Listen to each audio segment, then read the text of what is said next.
महाराणा प्रताप, इनका जो शासनकाल है वो 1572 से 1597 ईस्वी तक रहता है। इनका जन्म 9 मई 1540 को हुआ था। देखिए ये महाराणा प्रताप जी की तस्वीर है। देखते ही एक अद्भुत साहस का अनुभव होता है। अब चर्चा करते हैं अपन इनके कुछ परिचय के बारे में, जीवन परिचय के बारे में। इतिहास किस प्रकार से रहता है इनका।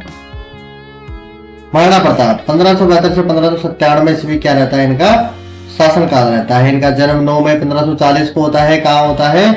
कुंभलगढ़ में होता है। और जन्मे प्रताप 1572 में क्या बनते हैं? मेवाड़ के शासक बनते हैं। कब बनते हैं? 1572 में, यानी 32 वर्ष की उम्र में। कितने वर्ष की उम्र में? 32 वर्ष की उम्र में ये बनते हैं। और महाराणा उदय सिंह ने, इनके जो पिता थे महाराणा उदय सिंह ने जिगमाल को अपना उत्तराधिकारी बनाया था, मगर सरदारों ने उसे स्वीकार नहीं किया और प्रताप को जो है वो गद्दी पे बिठा दिया। इस समय दिल्ली का मुगल बादशाह जो है वो सबको ही पता है अकबर था।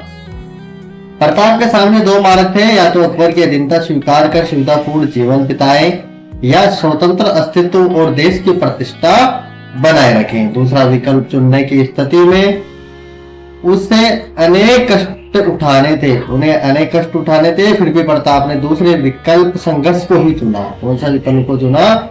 संघर्ष को ही चुना। फिर भी प्रताप ने जो है वो संघर्ष चुना। इस संघर्ष की तैयारी में उन्होंने सबसे पहले मेवाड़ को संगठित करने का बीड़ा उठाया। किसको संगठित करने का बीड़ा उठाया? मेवाड़ को। अपने कर्तव्य और विचारों से उन्होंने सामंतों और भीलों का एक गुट बनाया जो सदैव देश की रक्षा के लिए उद्यत रहे। किन-किन का गुट बनाया? सामंतों और भीलों का। प्रताप ने प्रथम बार इन्हें अपनी सैन्य व्यवस्था में उच्च पद देकर इनके सम्मान को बढ़ाया। मुगलों से बचकर युद्ध का प्रबंध करने के लिए, मुगलों से बचकर युद्ध का जो प्रबंध करने के लिए इन्होंने जो है वो गोगुंदा से अपना निवास स्थान जो है वो कहां कर लिया? गोगुंदा से अपना निवास स्थान कुंभलगढ़ कर लिया। गोगुंदा से अपना निवास स्थान कहां कर लेते हैं? कुंभलगढ़ कर लेते हैं। अकबर किसी भी तरह से मेवाड़ को अपने अधीन करना चाहता था। अकबर साहब जो थे वो किसी भी तरह से मेवाड़ को अपने अधीन करना चाहता था। अतः समझौते के प्रयास किए। 1572 से 1576 ईस्वी तक, यानी 4 साल जो है वो शिष्टमंडल, 4 शिष्टमंडल जमा भग टोडर, जय मां भग टोडर, जलाल खां, मान सिंह, भगवान दास और टोडरमल के नेतृत्व में भेजे, मगर महाराणा ने संधि करने से किसी प्रकार की रुचि नहीं दिखाई। महाराणा ने संधि करने में किसी प्रकार की रुचि नहीं दिखाई। अतः मेवाड़ को मुगल आक्रमण का सामना करना पड़ा। 1576 ईस्वी के प्रारंभ में अकबर मेवाड़ी अभियान की तैयारी हेतु अजमेर पहुंचा। वहीं उसने मान सिंह को मेवाड़ अभियान का नेतृत्व सौंपा। राजपूतों की लड़ाई, वहीं उन्होंने मान सिंह को जो है मेवाड़ अभियान का नेतृत्व सौंप देते हैं, या मेवाड़ अभियान का सेनापति नियुक्त कर देते हैं। आगे बात करते हैं अपन। तो 18 जून 1573, कुछ विद्वान जो है वो मानते हैं कि 21 जून 1573, 18 जून 1573 को खमनोर के पास मुगल सेना का प्रताप से युद्ध हुआ, जो हल्दी घाटी के युद्ध से नाम से प्रसिद्ध है। प्रताप की सेना के हरावल का नेतृत्व करता जो है वो सेना का अग्रिम दस्ता होता है। हरावल सेना कौन सा होता है? सेना का अग्रिम दस्ता। उसका नेतृत्व कौन कर रहा था? हकीम खां सूरी कर रहा था। हकीम खां सूर कर रहा था। जबकि मुगल सेना के हरावल का नेतृत्व जगन्नाथ कछुआ कर रहा था। जो सबसे आगे रहता है उसका नेतृत्व हरावल सेना होती है वो। तो इधर से तो महाराणा प्रताप की तरफ से तो हकीम का सूरी था, और मुगल सेना की तरफ से जगन्नाथ कछुआ था। युद्ध में प्रताप के जीवन को संकट में देखकर झाला पीदा ने प्रताप का मुकुट धारण कर युद्ध किया। प्रताप को युद्ध भूमि से दूर भेज दिया गया। किन्होंने मुकुट धारण किया?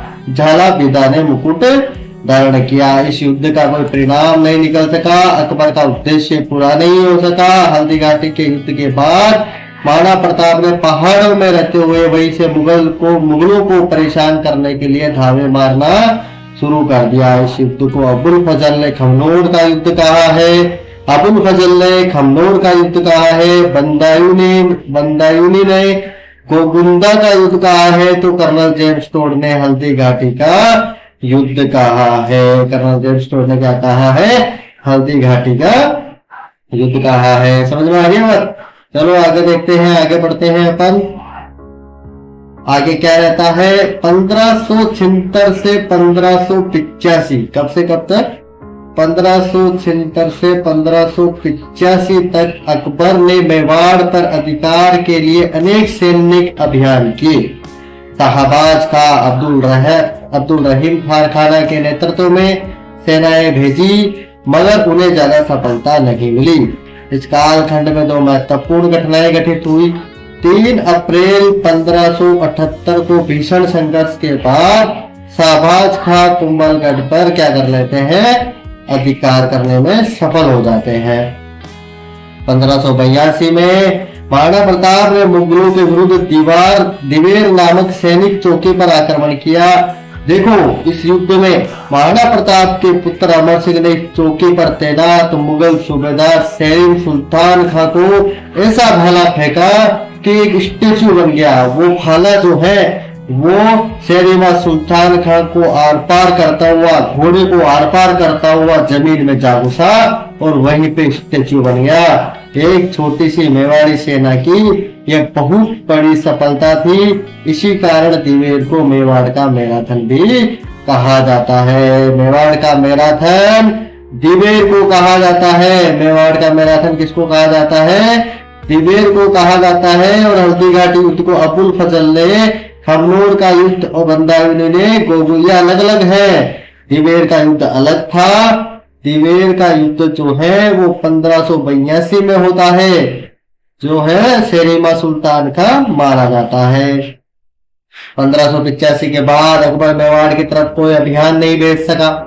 1585 के बाद जो है वो अकबर मेवाड़ की तरफ कोई अभियान नहीं भेज सका। 1585 से 1597 ईस्वी के बीच प्रताप ने चित्तौड़ एवं मांडलगढ़ को छोड़कर शेष राज्य पर पुनः अधिकार कर लिया। शेष राज्य पर पुनः अधिकार कर लिया। चावंड को अपनी राजधानी बनाया। राज्य में सुव्यवस्था स्थापित की। 19 जनवरी 1597 को प्रताप की मृत्यु हो गई। 1540 को जन्मे थे और 1597 में मृत्यु हो गई। एक जो पेपर था उसमें पूछा गया था कि मृत्यु के समय प्रताप की उम्र कितनी थी? तो बताओ कितनी थी? 1540 में जन्मे, 1597 में इनका देहांत हुआ। तो आप आराम से कैलकुलेट कर सकते हैं। कैलकुलेट करो, थोड़ा अपना भी दिमाग यूज करो। और चावंड के पास बाडोली नामक गांव में, कौन से गांव में? बाडोली नामक गांव में प्रताप का अंतिम संस्कार किया गया।